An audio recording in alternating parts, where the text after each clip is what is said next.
Well, good morning. Good morning. So you might want to write this down. You cannot outperform your environment. You cannot outperform your environment.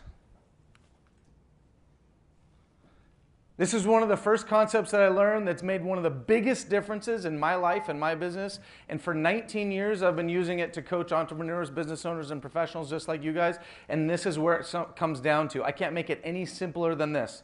So let's think about it for a quick second. I like to golf. Anybody else like to golf? All right. So let's say I take my driver out right here and I tee it up and I take a little swing. You guys gonna be excited about that? Nah, not so much, right? Because the environment here doesn't support me playing 18 holes of golf. I can't do it. You guys are going to be pissed, and the whole thing just isn't going to go as well as my normal round of golf. Think about this as well. How many of you have people on your team? Staff, okay? If you don't have staff, you ever been on a team? You ever been on a team or had somebody on your team that just doesn't perform up to speed? Yeah, right? So what happens to a team when you've got somebody that doesn't perform up to speed? Well, a team's only as good as its weakest link. Okay, so if you've got Karen that's not pulling her weight, you have two options. Either get rid of Karen or take away the responsibility. And what does that do to your productivity? That reduces the capacity you have to get things done. Okay? Because people are a part of your environment. And say it with me, you cannot outperform your environment. Absolutely. All right, one other thought for you. Nope, go back. How many of you have heard this before? Whether you think you can or you think you can't, yeah, you're right. The power of our thought. We all have an internal conversation. We all have an internal dialogue. We all have an internal narrative that goes on in our head on a regular basis. Mine quite often sounds like a drunken monkey. Anybody else have a drunken monkey going off in their head every once in a while? I remember back 19 years ago, time flies when you're having fun, but I remember back when I was starting my business 19 years ago and I had to make phone calls. I had to call people. I had to pick up the phone and call. Who loves to pick up the phone, make cold calls, make relationship calls? You guys great at that? Yeah, not as much excitement. I know, it's the same thing. I had this drunken monkey in my head that's going off going, don't call them now, it's Monday. People don't want you to call them on Monday. Don't call them on Tuesday after lunch. They're tired. They want to get stuff done. Don't call them, send them an email. Oh, well, let's make a series of emails. Don't do emails, let's do video. And then, oh, no, let's do dishes. And then I'm off doing something else. Okay? That's that drunken monkey that's going on in our head. So what happens to your productivity when that's happening? It goes down, right? And we all have that. That's a part of our environment as well, our internal narrative. So there's three things that make up our environment: the internal narrative, the people, and the stuff, the physical things around us. And if those things don't support us, right, we're not going to be as productive as we thought we would. Thought I'd throw in a picture of a drunken monkey in here just in case you guys needed to get the concept. All right? If we want to increase productivity in what we're doing, we have to do one major thing. I can't make it any simpler for you guys than this. We have to build the environment to support us to get the job done that we need to get done. If you're spinning your wheels, anybody ever feel like you're spinning your wheels? It's because the environment doesn't support you properly. So today, what I want to share with you are some of the strategies that I've been using over the past few years to help you build that environment. And with the time we have, I've decided to come up with, to give you three. I'm calling them the 3 T's. Troy's 3 T's to help develop your environment so that you can get stuff done fast, be more productive, have the people around you be more productive, and of course, make more what? Money. Yeah. All right, the first one is tolerations. The second one is tension, and the third one is tracking. So we'll go through each one of these.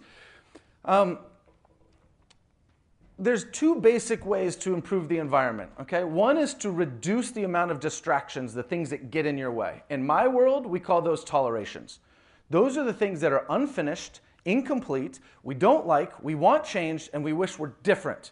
They can be things or they can be people. It's stuff that we're putting up with, we're tolerating, okay? Now, it's been studied that people can tolerate and do tolerate on average somewhere between 500 and 5,000 things per day. That's stuff that we want different in our life. That's stuff that we want changed.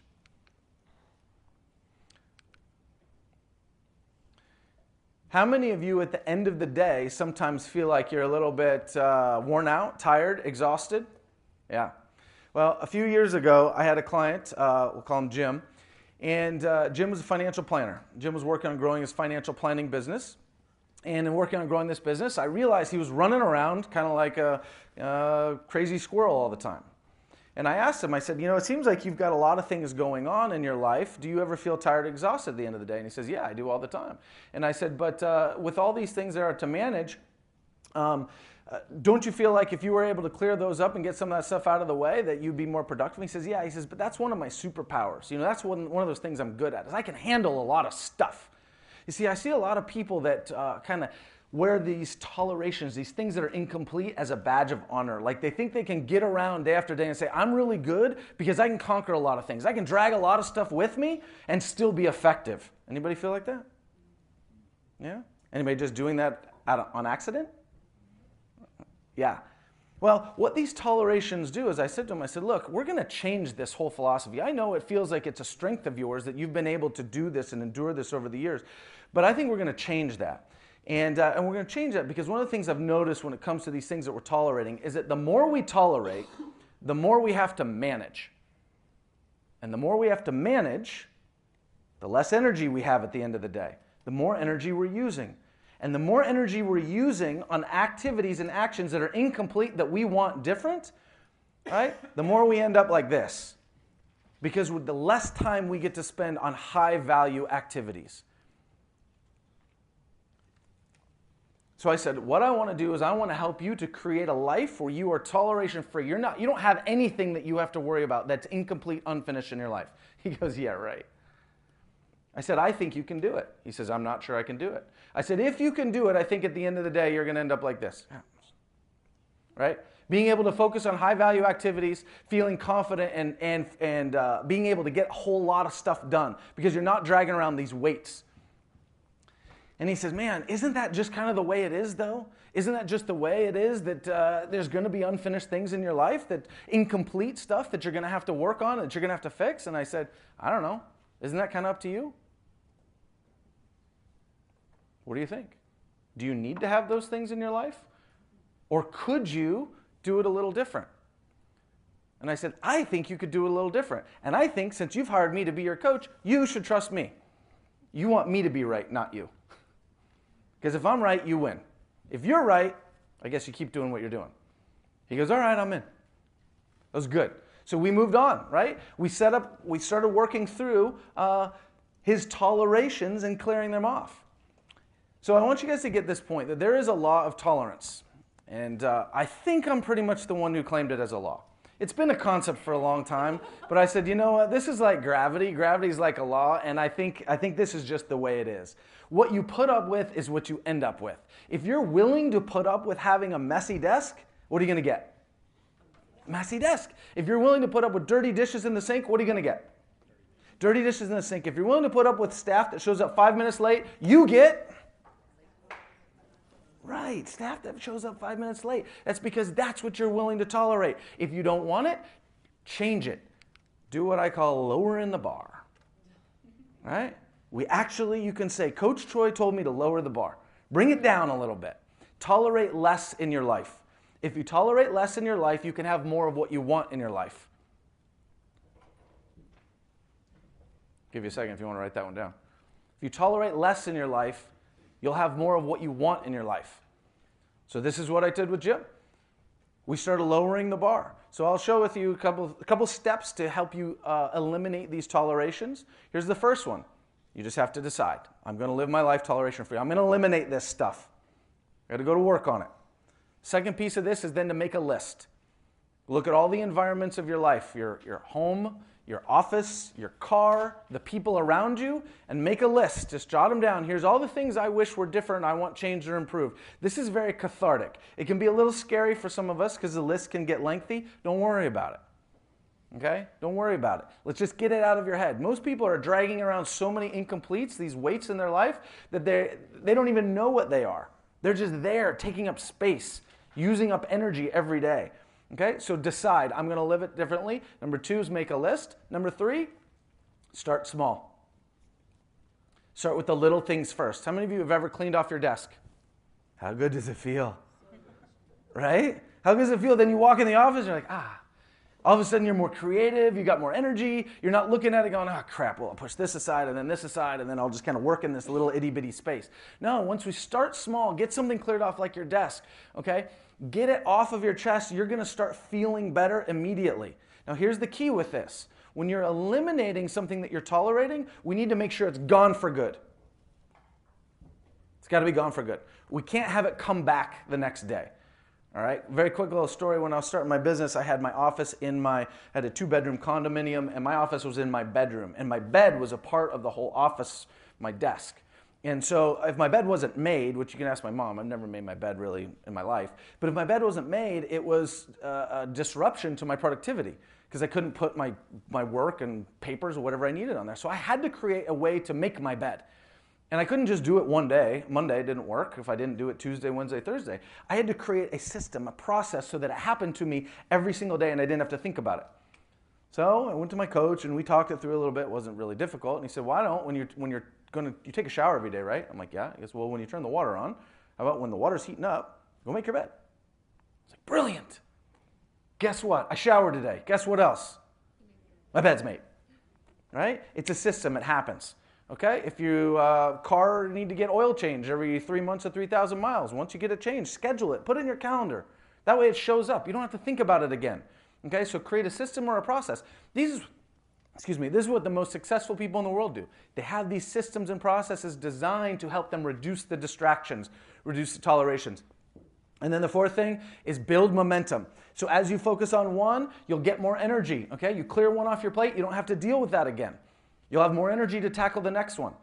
Clear the next one off your plate, you'll have more energy to tackle the next one, and then you'll start getting down to the big ones, okay? Build the momentum first before you go after those big ones, okay? You're gonna build that confidence so you have the energy, and then you can use somebody like me as a coach. I highly suggest getting coaching around this, because if you've got a large toleration that you've been dragging around, such as maybe a conversation you need to have with a friend or a loved one or a business partner that needs to be handled and you don't wanna do it, and you know every day you wake up that you've gotta do it, you're probably not doing it because either A, you don't have the skill, or B, you don't have an effective strategy, or C, you're just not efficient with that, right? And that's stuff that a coach can help you with, right? You're probably dragging it around because you don't have a great way of dealing with it, all right? I can help you do that type of stuff, or a great coach can help you do that type of stuff, and then eventually you'll be strong like ants. Okay. All right, number 2. This is about tension. I love this quote. Growth stops when you lose the tension between where you are and where you could be. So powerful. Now, most of you are in the fitness world, right? So how do we build a muscle? You put it under tension, time under tension. What does that do? That breaks down the muscle, right? And then the muscle rebuilds itself, reconnects those fibers, builds those fibers stronger, adds fibers to it, and you get strength. Same thing happens with your productivity. Okay? If there's something that you want to improve, you need to put time under tension on that thing. Now, I've worked with a number of companies, a lot of times, and you guys may have this too, chasing shiny objects, where we come up with an idea, and then we put like a little bit, if there's 10 steps to that idea, we put 5 steps in place, and then we move on to the next idea. And what happens to that muscle? Doesn't stick, right? It goes back, because if we don't exercise a muscle, it goes away. So we've got to hold the time under tension for those things that we want to improve, that productivity that we want to improve. Tension it's a very simple concept. We want to focus on what it is that we want to achieve, okay? But it's also very tricky. I'm going to tell you it's very tricky, okay? Because I'm going to ask you, what are you holding tension on? It's a great question to wake up in the morning. You can even do it right now and say, what am I holding tension on? Most of the time, what you're holding tension on is not what you think. I think I'm holding tension on growing my business, but what are you worried about? Getting leads?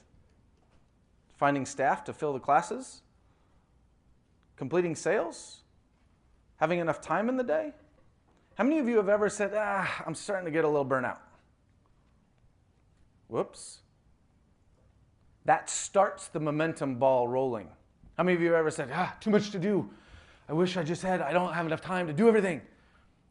That starts the ball rolling, okay? That's tension. If we do it as a quick conversation and then move on, that's fine. But how many of you are holding that conversation in your head? You wake up in the morning, I got to go after the grind. Who loves the grind? Yeah? Great grinders, what do they get? A lot of grinding, right? People that love to work hard get to work hard. People that love to grind get to grind. I'm not saying it's a bad strategy, but is it the strategy you want to hold tension on? Why not holding tension on ease, flow, relaxing into it, right? Well, oftentimes, how many of you have ever sat down at a computer, right, to do some work? You sit down, you get some nice posture, then you start working, and next thing you know, you're like this. And then what happens? Oh, my head hurts. I didn't set out to hold tension in my neck. I set out to get stuff done. But that's what happens because I'm not paying attention to the reality of what the tension is being held on. So we've got to look at what we're holding tension on. Again, something you can use a coach for. Anybody ever play golf? Did I ask this already? Who loves to play? Okay, this is great. Mike, I know you love to play golf. We've played before. I have a really good golf cart driving ability. He does. If you've ever played golf before, you've probably had this experience where you're looking at a green, and around that green, you've got to hit over water, okay? And what happens when you have to hit over water? Step up to the ball, you look at the green, you're like, all right, don't hit it in the water. Don't hit it in the water. Yes, dang, it's in the water. Every time, because that's where the tension goes. That's where our attention goes. And then the action holds our attention to create that result, okay? So we've got to be very clear on what it is we're holding tension on. And I want you to focus on that end result more than you think you need to. And a lot of times we need help with this because we don't realize when we're sitting there hunching over that we've been doing that the whole time. We don't realize our focus when we want it to be on generating new business is on avoiding doing the thing we don't like doing. And we're holding tension on not doing the thing that we don't like doing, okay? So there is a momentum to our thoughts. Our thoughts carry a momentum. I would love for you, if I had more time, I'd talk an hour about just momentum. But in your business, momentum is probably the most important thing that you could possibly ever focus on. There's a momentum to everything. Momentum is mass times velocity. Mass, that's you, velocity moving. So get your mass moving, right? That's what builds momentum. It's a lot harder to start the momentum moving than it is to keep the momentum moving. So once you get the momentum going in a direction, we want to keep it going in a direction. We have momentum of thought. In our brain, remember we talked about that drunken monkey? If I let that drunken monkey start a thought, I'm overwhelmed. That's the start of a thought. If I continue that thought and I start worrying about it and talking about it and adding tension and attention to it, what happens to that thought? Builds momentum. And the more it builds momentum, the easier it is to do. And next thing you know, I've got this negative mindset going on in my life. And that negative mindset is stopping my productivity. It's shrinking the environment. It's shrinking what's possible. So we've got to catch those things. And I'm going to tell you this, hear me now, believe me later. Empower somebody else in your life to help you identify those things. Ask them to pay attention. Welcome that, whether it's in your business or in your life, or surround yourself with the environment of people that can help you identify where you've got a negative tension going on something that you're trying to do. Okay? Get that flip the other direction. Get that positivity going. You'll start seeing opportunities when your brain starts thinking in the positive direction. Okay? Does that make sense? Yes. Good. All right, let's talk about the third one. This is what Mike was referring to when he was doing the intro here, is tracking. Tracking is crucial. Why do we keep score in sports? So we know who wins. What if there was no scorekeeping in sports? There would be no point. So why do we set goals? To see how far we go. We set goals so that we have something to measure against. Okay? We set goals so that we have something to aim for that keeps us focused, and then we get to measure against it. That's what goal setting is all about. Would you ever bring a client into your fitness business and not have a goal set for them? That would be silly, because then we can't measure the progress. We can't show them how well they're doing. Goal setting, so we're all unanimous here that goal setting is one of the keys to success? Anybody in disagreement? Okay, I think goal setting is a key to success. However, I think the strategy of goal setting has been left us without a key piece. Goal setting is not the key to success. Goal achieving, setting up a goal achieving system to go with your goal setting, is the key to success. And I think most people have missed that. I missed that when I was even starting with my coaching, as I said, hey, help people set goals. But then we've got to set up a goal-achieving system. How many of you set goals? How many of you set up tracking mechanisms for those goals? Does anybody not have tracking mechanisms for some of their goals? Yeah. We're missing the key ingredient to that process. We need to set up that goal-achieving system, and the number one thing for that system to change your results with all of your goals is do one thing. Anybody have a guess? Track it. Set up a metric so we can track it. Because that gives us the difference between where we are and where we want to be so we can adjust our behavior, okay? That's why we set goals. Tracking is about keeping score. And within your business, we want to keep score of the positions and the people that are operating because you want people around you to be more productive. Yes or yes? Yeah. So if we want people to be more productive, wouldn't it make perfect sense to track their actions? Right? To hold some tension on what we want to improve? Right? That's what this tracking is all about. So we want to set up scorecards. Peter Drucker, very famous business consultant. Okay? He says you can't manage what you can't measure. It's brilliant. Okay? Write it down. Put it in everything that you know. You can't manage what you can't measure because you don't know what's going on. Well, what's the biggest downside to tracking something? It's the truth. It's the biggest caveat to tracking something. Because people don't like the truth. They would much rather live in denial. They would much rather live in fantasy land than to live with the truth. So if you wanted to improve something, let's say your sales, how could you go about it? We start tracking key performance metrics around your sales, which would be one. Setting appointments, key performance metric around sales. What would be another one? Holding appointments. How many appointments did I set? How many appointments did I hold? How many appointments turned into business? Those are three great things to track. How many calls did I need to make in order to set that appointment? Okay, those are three great things to track. If I'm tracking those, I'm holding tension on them. If I'm holding tension on them, then I can measure them and they will eventually improve just by tracking it. If you want to make more money, what's the best way to make more money? I'll tell you, count your money every day. Count it every single day.